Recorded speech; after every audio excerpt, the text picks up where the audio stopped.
Welcome to the Curtis Heritage Education Center, where today we're going to show you some interesting vehicles from the late 1800s that illustrate the difference between country life and city life. We like to use past innovation to inspire the future, and you'll see in these wagons something that was very common in the day. They were the grocery getter of the period. Every house had one. One of them was made by the Reliance Buggy Company, which was the buggy building arm of John Deere, which built wagons up until 1923. You'll probably recognize which buggy that is by its unique color scheme, which is identifiable as a John Deere even today. Both these vehicles use an innovation at the time to soften the ride, and that's a double elliptical spring suspension on both the front and the rear. One of them was adapted to be more maneuverable within the cities as they started developing standard width city streets, and there were an increase of horse traffic and buggy traffic on the city streets. You needed something that was much more maneuverable, and because these vehicles don't have a reverse gear, the ability to turn sharply was really important. The other difference between these, one has the steel tire, iron tire on it, the other has a rubber tire.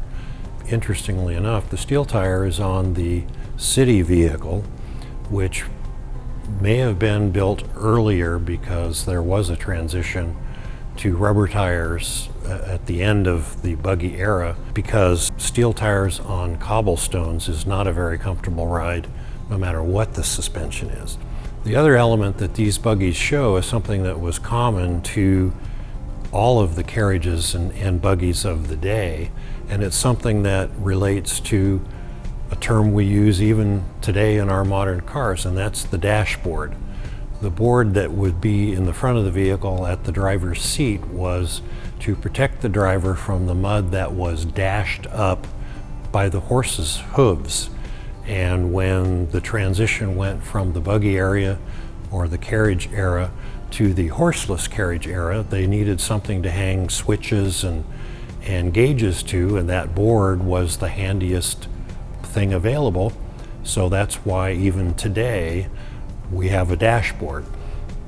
The more things change, the more they stay the same.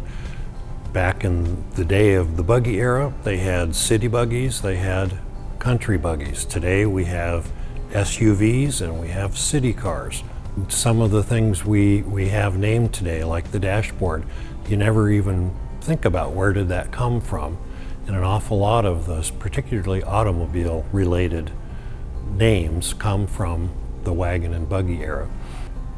Thank you for watching. Hope you enjoyed this video. If you're interested in finding out more about our organization and how the past relates to the present and hopefully the future, go to our website or subscribe to our YouTube channel.